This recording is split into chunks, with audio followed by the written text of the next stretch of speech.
మన కాకినాడలో మన చెన్నై షాపింగ్ మాల్ ప్రముఖ సినీతారం మృణాల్ ఠాకూర్ చేతుల మీదుగా మే 9న గొప్ప ప్రారంభం. The Chennai shopping mall, main road, Kakinada. Tamil political థ్రిల్లర్లో సినిమాను మించిన ట్విస్టులు రక్తి కట్టిస్తున్నాయి. ఎన్నికల్లో తిరుగులేని విజయం సాధించిన దళపతి విజయ్ సీఎం పీఠంపై కూర్చోవడానికి మాత్రం అగ్ని పరీక్ష ఎదుర్కొంటున్నారు. నిన్నటి వరకు విజయ్ సీఎంగా ప్రమాణ స్వీకారం చేస్తారని ఆశించిన అభిమానులకు అనూహ్య పరిణామాలు షాక్ ఇచ్చాయి. ఐయుఎంఎల్ మద్దతు ఇచ్చినట్లే ఇచ్చి ప్లేట్ ఫిరాయించింది. ఇక మరో పార్టీ వీసీకే ఇవాళ నిర్ణయం వెల్లడిస్తామంది. ఆ పార్టీ మద్దతిస్తేనే టీవీకే ప్రభుత్వ ఏర్పాటుకు గవర్నర్ ఆహ్వానించే అవకాశం ఉంది.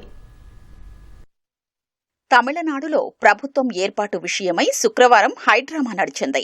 గవర్నర్ రాజేంద్ర అర్లేకర్ను మూడోసారి కలిసిన టీవీకే అధినేత విజయ్కు మళ్లీ నిరాశ ఎదురైంది. డీఎంకే కూటమిలోని సిపిఐ, సిపిఎంలు విజయ్కు మద్దతు ప్రకటించాయి. తమ పార్టీకి చెందిన 4 ఎమ్మెల్యేల మద్దతు లేఖల్ని టీవీకేకు అందజేశాయి. 2 ఎమ్మెల్యేలు ఉన్న ఐయుఎంఎల్ సైతం మద్దతు ప్రకటించింది. డీఎంకే కూటమిలోని మరో భాగస్వామ్య పక్షం వీసీకే కూడా టీవీకేకు మద్దతు ఇవ్వనున్నట్లు తెలిపింది.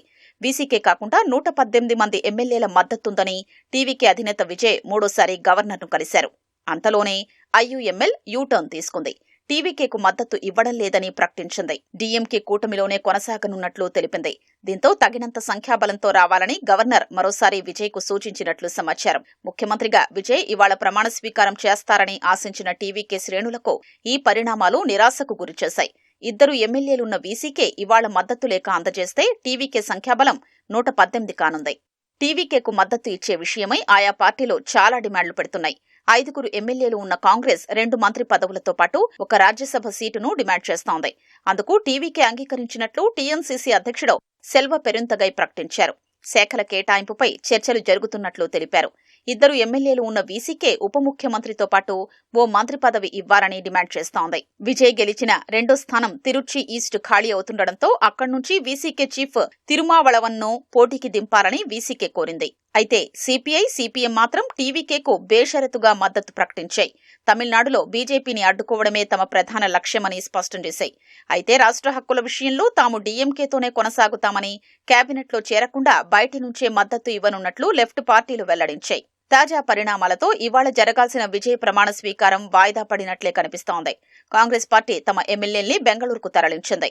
ప్రభుత్వ ఏర్పాటుకు టీవీకేను ఆహ్వానించని గవర్నర్ తీరుకు నిరసనగా కాంగ్రెస్ శ్రేణులు తమిళనాడు వ్యాప్తంగా నిరసనకు దిగాయి. చెన్నై అన్నా సాలైలో జరిగిన నిరసనలో AICC Tamil Nadu in charge Girish Chodankar, TNC chief Selva Perunthagai పాల్గొన్నారు. హోంమంత్రి అమిత్ షా ఆదేశాల ప్రకారం గవర్నర్ నడుచుకుంటున్నారని ఆరోపించారు. లోక్ భవన్ ముందు టీవీకే శ్రేణులు కూడా ఆందోళనకు దిగాయి. మరోవైపు ప్రభుత్వం ఏర్పాటు చేసేందుకు టీవీకేను ఆహ్వానించేలా గవర్నర్కు ఆదేశాలు ఇవ్వాలని టీవీకే సభ్యురాలు ఒకరు సుప్రీంకోర్టులో పిటిషన్ దాఖలు చేశారు.